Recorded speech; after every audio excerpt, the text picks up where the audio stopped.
여러분 안녕하십니까? 코로나19 KBS 통합뉴스룸 5시 뉴스입니다. 허위사실 공표에 의한 공직선거법 위반 혐의로 항소심에서 벌금 300만 원을 선고받은 이재명 경기지사에 대해 대법원이 무죄의 취지로 파기환송을 결정했습니다.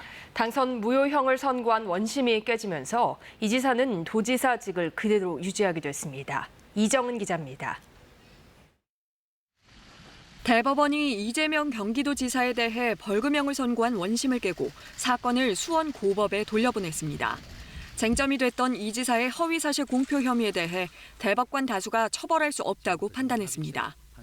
이 지사는 2018년 지방선거를 앞두고 열린 TV 토론회에서 다른 후보가 친형을 정신병원에 입원시키려 했느냐고 묻자 그런 일 없다며 부인했습니다. 그러나 의혹이 계속되자 어머니가 형의 정신질환을 보건소에 확인하자고 해 진단을 요청했을 뿐이라고 해명했는데 절차에 관여한 이런 사실을 토론회에서 숨겼다는 이유로 허위사실 공표 등 혐의로 이 지사는 재판에 넘겨졌습니다. 오늘 대법관 다수는 당시 이 지사 발언이 상대 후보자 질문 등에 답변하거나 해명하는 과정에서 나온 말로 일방적으로 허위사실을 알리려는 의도가 있었다고 보기 어렵다고 판단했습니다. 또 모든 건을 처벌하려다가는 자칫 토론장에서의 공방을 통해 후보 자질을 검증하려는 토론의 의미가 무시될 수도 있다고 설명했습니다. 선거운동의 자유와 후보자 토론회의 특성 등을 고려해야 한다는 뜻에서입니다. 그러나 판결에 참여한 대법관 12명 가운데 5명은 이에 반대해 당시 이 지사의 발언이 단순히 부인한 게 아니라 친형 입원 절차에 관여한 사실이 없다는 의미로 해석될 수 있었다며 이로 인해 유권자들의 공정하고 정확한 판단을 그르칠 정도의 허위 사실을 공표한 거란 소수 의견을 제시했습니다. 항소심 재판부가 허위 사실 공표가 인정된다며 벌금 300만 원을 선고해 당선 무효 위기에 놓였던 이 지사는 오늘 대법원 판단으로 지사직을 유지하게 됐습니다. KBS 뉴스 이정은입니다. 21대 국회가 오늘 개원식을 열고 공식적인 의정 활동을 시작했습니다. 문재인 대통령은 개원 연설에서 적대의 정치를 청산하고 협치의 시대를 열어야 한다며 한국판 뉴딜 등의 국회 협조를 요청했습니다. 홍성희 기자의 보도입니다. 임기 시작 48일 만에 열린 21대 국회 개원식. 문 대통령은 개원 연설에서 20대 국회의 가장 큰 실패는 협치의 실패였다고 말했습니다. 국민 정치의식은 높아지는데 현실 정치가 뒤따라가지 못했다는 겁니다. 여야정 협의체 재개 등 대화 형식을 고집하지 않고 국회와 소통하겠다며 국회가 국민 통합을 이끄는 중심이 되어달라고 말했습니다. 21대 국회는 대결과 적대 정치를 청산하고 반드시 협치의 시대를 열어야 합니다. 포스트 코로나 시대 국가 발전 전략으로 제시한 한국판 뉴딜에 대한 국회 지원도 거듭 요청했습니다. 새 시대에 걸맞게 규제를 혁파하고 이해관계의 조정, 사회 안전망 강화를 위한 입법에 관심을 가져달라고 말했습니다. 또 부동산 대책이 최고의 민생 입법 과제라며 모든 수단을 강구하겠다고 말했습니다. 보유세와 양도세 강화로 투기 수요를 억제하면서도 공급 확대를 요구하는 야당의 목소리에도 귀를 기울이겠다고 밝혔습니다. 부동산 투기를 통해서는 더 이상 돈을 벌 수 없다는 점을 분명히 하겠습니다. 남북 문제는 기존의 대화 기조를 재확인하면서 남북 합의의 제도화 필요성을 제기했습니다. 한반도 평화의 불가역성을 국회가 담보해 준다면 한반도 평화의 추진 기반이 더욱 튼튼해질 것입니다. 문 대통령은 국민을 위한 정책이 적시에 시행돼야 한다며 이번 회기에 고위공직자 범죄수사처장 추천을 완료하고 인사청문회도 열어달라고 요청했습니다. KBS 뉴스 홍성입니다.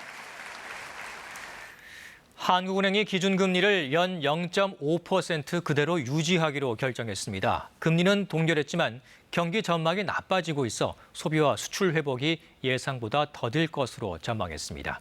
김도영 기자의 보도입니다. 한국은행 금융통화위원회가 기준금리를 현재 수준인 연 0.5%로 유지한다고 밝혔습니다. 금통위는 금리는 동결했지만 코로나19 영향이 계속되면서 올해 국내 총 생산 성장률이 지난 5월 전망치를 하회할 것으로 보인다고 밝혔습니다. 우선 경제활동 제약이 완화되고 정부 지원책이 이어지면서 민간 소비는 상황이 다소 나아졌다는 분석입니다. 그러나 수출 감소세가 여전하고 건설과 설비 투자 회복이 한계를 보이며 국내 경제가 부진한 흐름을 이어가고 있다고 금통위는 해석했습니다. 고용 상황 역시 취업자 수가 큰 폭으로 감소해 여전히 나쁜 상황이라며 앞으로 설비 투자와 건설 투자가 완만한 개선 흐름을 나타내겠지만 소비와 수출 회복이 당초 전망보다 다소 더딜 것이라고 현 경제 상황을 진단했습니다. 글로벌 경기와 밀접한 관련이 있는 수출의 경우 개선이 지연되면서 우리 경제의 회복세가 예상보다 약할 것으로 이렇게 내다보고 있습니다. 전문가들은 부동산과 주식 등 자산 시장이 과열된 상태인 것이 한은의 부담으로 작용했을 가능성이 크다고 분석하고 있습니다. 실제 가계대출의 증가 규모가 전월보다 커졌고 주택가격 역시 수도권과 지방 모두 오름세가 확대됐다고 금통위는 설명했습니다. 금통위는 경제성장세는 당분간 부진할 것으로 예상하는 만큼 통화정책의 완화 기조를 유지하겠다고 밝혔습니다. KBS 뉴스 김도영입니다. 박원순 전 시장이 마지막으로 공관을 나가기 직전 비서실장이 공관을 방문한 것으로 추정되는 모습이 CCTV 영상에 포착됐습니다. 한편 검찰은 박 전 시장에 대한 고소장 접수 사실이 유출됐다는 의혹 수사를 서울중앙지검에 배당했습니다. 전현우 기자입니다. 지난 9일 오전 10시 10분 서울시장 공관 앞 골목길로 한 남성이 걸어 나옵니다. 박 전 시장의 마지막 비서실장 고한석 전 실장입니다. 공관에서 박 시장과 만나고 난 뒤로 추정됩니다. 30여 분 뒤 박 전 시장은 마지막으로 공관에서 나왔습니다. 경찰은 고 전 실장을 어제 참고인 신분으로 소환해 조사했습니다. 3시간 반 동안 진행된 조사를 마친 뒤 고 전 실장은 박 시장과 실종 당일 오후 전화 통화를 했다고 밝혔습니다. 마지막 통화 나누신 게 언제예요? 약 한 1시 39분으로 기억합니다. 하지만 통화 내용은 경찰 조사에서 밝혔다고만 말했습니다. 고 전 실장은 또 임순영 서울시 젠더특보가 지난 8일 성추행 고수 접수 전 관련 내용을 박 전 시장에게 알렸는지 여부는 몰랐다고 밝혔습니다.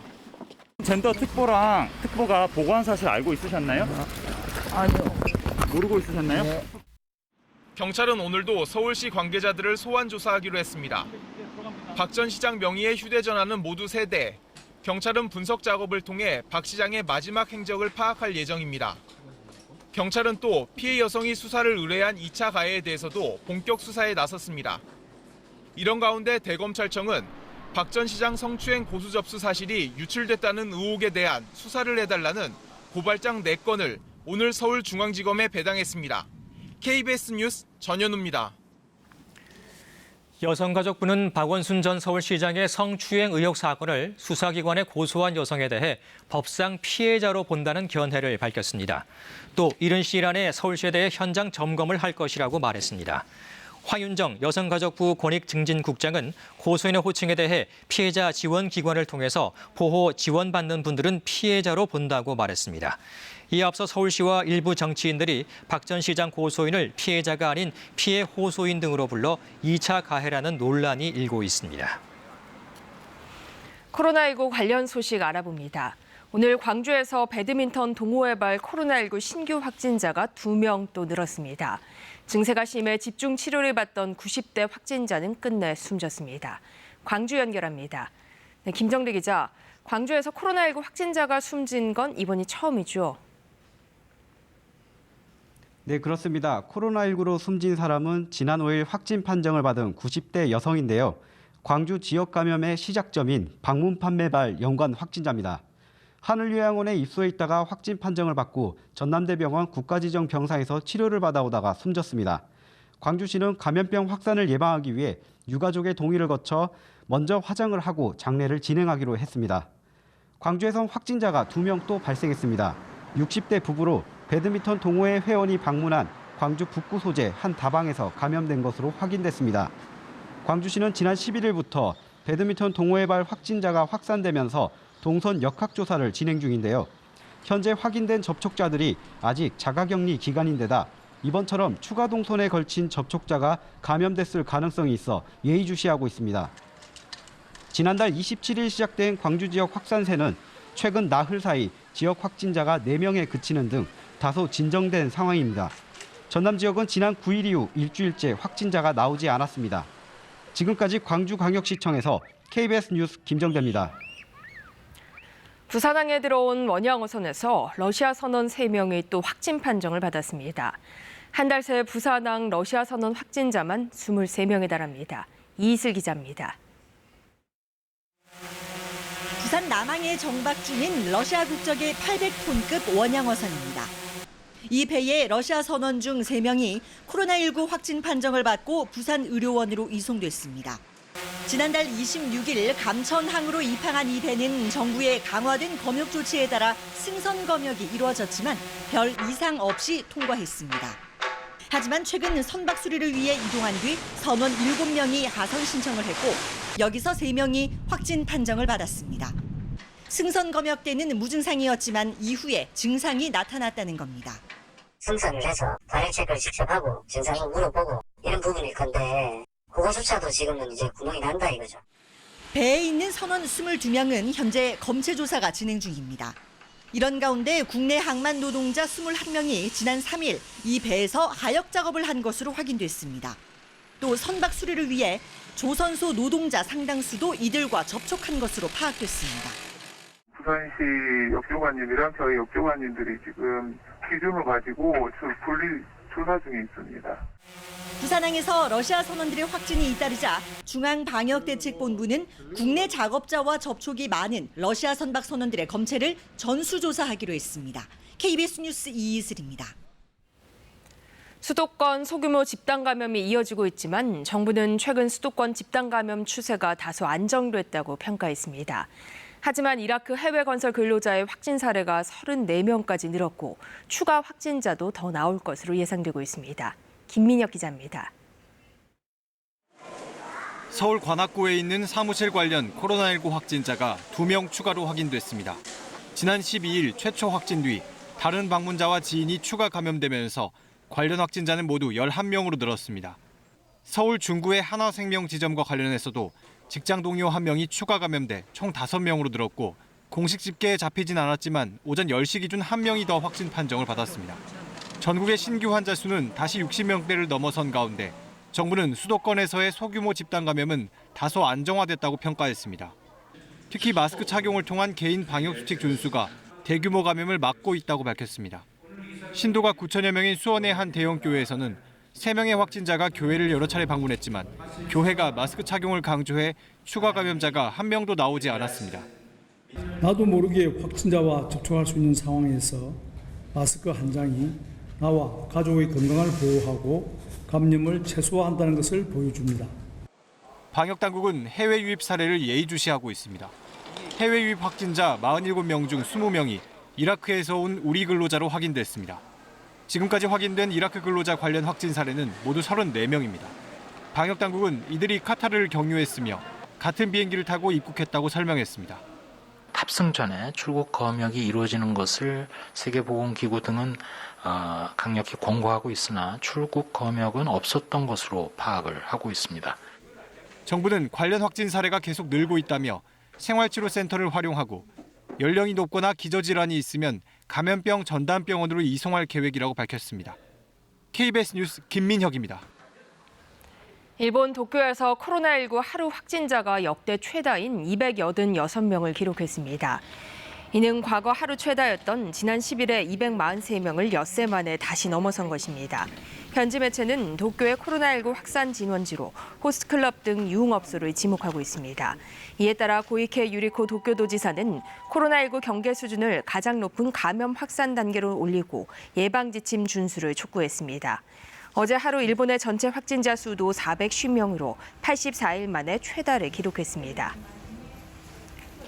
중국 경제가 코로나19의 충격을 딛고 2분기에 3.2%의 경제 성장률을 기록했습니다. 세계 주요국 가운데 처음으로 뚜렷한 V자형 반등을 나타내 주목됩니다. 베이징 최영은 특파원입니다. 중국은 코로나19 확산 추세가 완연히 꺾인 지난 3월부터 본격적으로 경제 정상화를 추진해왔습니다. 국경을 봉쇄해 코로나19 해외 유입을 막고 안으로는 소비와 생산을 끌어올린 결과 2분기에 플러스 성장률을 기록했습니다. 同比下降 1.6%， 分季度看，一季度同比下降 6.8%， 二季度增长 3.2%。 코로나19 여파로 문화 대혁명 이후 첫 마이너스 성장을 기록한 1분기 성장률을 반등시킨 것으로 시장의 예상치를 훨씬 웃도는 수치입니다. 중국이 지난 5월 전인대를 통해 내놓은 1,500조 원대 슈퍼 부양책 등으로 경기 회복에 속도가 붙고 있다는 분석이 나옵니다. 산업 생산과 고정자산 투자, 제조업, 서비스업 PMI 등 주요 경제 지표들도 중국 경제가 회복세에 든 것을 반영하고 있습니다. 중국이 주요국 가운데 뚜렷한 V자형 반등에 성공한 첫 나라가 됐지만 이런 추세가 계속될지는 지켜봐야 한다는 지적이 많습니다. 오늘 함께 발표된 소매 판매 증가율은 마이너스 1.8%를 기록하며 아직 소비자들이 지갑을 열지 않고 있다는 걸 나타냈습니다. 또 중국의 주요 수출국들의 코로나19 상황이 여전히 엄중한 데다 전방위로 부딪히는 미국과의 갈등도 중국 경제의 불확실성을 키우고 있습니다. 중국은 올해 주요국 가운데 유일하게 플러스 성장을 이뤄낼 것으로 전망되고 있습니다. 이 같은 자신감을 반영한 듯 시진핑 주석은 글로벌 CEO들에게 보낸 편지에서 중국 경제 성장의 장기적 추세는 변하지 않을 것이라고 밝혔습니다. 베이징에서 KBS 뉴스 최영은입니다. 대구시가 모든 시민들에게 추석 전까지 2차 생계자금 10만 원씩을 지급하기로 했습니다. 지급 수단과 방식 등은 시민들의 의견을 반영해 결정할 계획인데 1차 때의 시행착오를 줄일 수 있을지 주목됩니다. 이한희 기자입니다. 대구시가 코로나19 극복을 위한 2차 생계자금 예산을 편성했습니다. 2,430억 원 규모로 재난, 재해기금과 세출 구조조정 등으로 마련한 시비 1,900여억 원에 국비 500여억 원을 더했습니다. 중위소득 100% 이하 가구를 대상으로 했던 1차 생계자금과는 달리 모든 시민을 대상으로 1인당 10만 원씩 줄 계획입니다. 코로나19의 장기화로 지역 경제 전반에 발생한 충격을 완화하고 긴 고통의 시간을 잘 인내해 주신 시민 여러분께 작은 위로가 될 수 있도록 전체 예산 규모와 대상만 정했을 뿐 나머지 절차는 학계, 시민단체 등 8명으로 이루어진 코로나19 서민생계지원위원회에서 결정합니다. 이의 신청에 대한 조정에만 머물렀던 1차 때와 달리 지급 수단과 범위, 소비 기한에 이르기까지 설계 전 과정에 위원회가 참여하게 됩니다. 보편적 지급을 한 경기도 사례를 준용하고 일선에서 지급을 담당했던 각 구군 공무원 등으로 논의 대상을 확대할 예정입니다. 높은 지위에 있는 사람들이 이 문제를 그냥 결정해 왔는데 상층 간부들과 하급 기관, 일선 기관까지 서로 협력을 하고 소통하는. 지난 4월 1차 생계자금을 지급할 당시 뒤늦은 건보료 기준 조정과 공무원 부당 수령 논란, 부시장 사임까지 나왔던 대구시. 2차 지급과 관련해서는 공론화 과정을 보강해 시민들에게 어려움을 극복할 힘이 되겠다고 밝혔습니다. KBS 뉴스 이한입니다. 지난해 말부터 이스타 항공과의 인수 합병을 추진했던 제주항공이 사실상 계약 파기의 뜻을 내비쳤습니다. 이스타 측이 기한 내 계약 선행 조건을 이행하지 못했다는 게 제주항공의 주장인데요. 황정호 기자가 보도합니다. 지난해 말 제주항공은 이스타항공을 인수하기로 했지만 올 초 코로나19 여파 등으로 관련 절차가 지연됐습니다. 이러는 사이 지난달 이스타 측은 대주주인 이상직 의원이 가족의 이스타항공 지분을 내놓았다며 제주항공의 결단을 촉구했습니다. 어려움의 1차적 책임은 저희들에게 있지만 제주항공 역시 자유롭지 않을 것입니다.